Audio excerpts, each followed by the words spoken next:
1971 India Pakistan യുദ്ധം കൊടുമ്പിരി കൊണ്ടിരിക്കുന്ന സമയത്ത് അമേരിക്കയിലെ വൈറ്റ് ഹൌസിൽ നിന്നും പ്രസിഡന്റ് റിച്ചാർഡ് നിക്സൺ ഇന്ത്യയുടെ പ്രധാനമന്ത്രിയെ ഫോണിൽ വിളിക്കുകയാണ്. പാകിസ്ഥാനുമായുള്ള യുദ്ധം ഇന്ത്യ എത്രയും പെട്ടെന്ന് അവസാനിപ്പിക്കണമെന്നും അല്ലാത്ത പക്ഷം പാകിസ്ഥാനെ സഹായിക്കാൻ ആയുധങ്ങളുമായി അമേരിക്കയുടെ 7ാം കപ്പൽപ്പട എത്തിച്ചേരും എന്നുള്ള ഭീഷണിയായിരുന്നു നിക്സന് നൽകാനുണ്ടായിരുന്നത്. പാകിസ്ഥാനെ സഹായിക്കുന്നതിന് വേണ്ടി കപ്പലുകൾ അയക്കണോ വേണ്ടയോ എന്ന് നിങ്ങൾക്ക് തീരുമാനിക്കാം.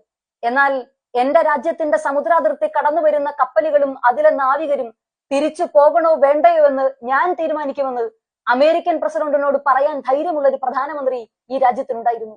3000-4000 മൈലുകൾക്കപ്പുറത്തിരുന്ന് ഒരു രാജ്യം അധികാരഭാവത്തോടെ ഇന്ത്യക്കാരെ ഭരിക്കുന്ന കാലമൊക്കെ കഴിഞ്ഞുപോയി എന്ന് അമേരിക്കൻ പ്രസിഡന്റിനോട് പറയാൻ ധൈര്യം കാണിച്ച ആ പ്രധാനമന്ത്രിയുടെ പേര് ഇന്ദിരാഗാന്ധി എന്നാണ്. ഇതിപ്പോൾ പറയുന്നതിന് ഒരു കാരണമുണ്ട്.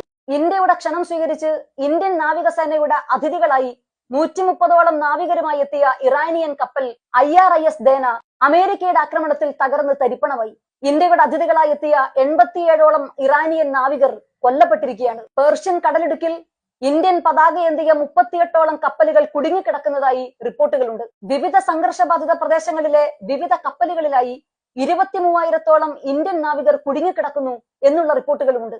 ഇപ്പോഴും ഈ രാജ്യത്തിന് ഒരു പ്രധാനമന്ത്രി ഉണ്ട് എന്ന് തന്നെയാണ് പറയപ്പെടുന്നത്.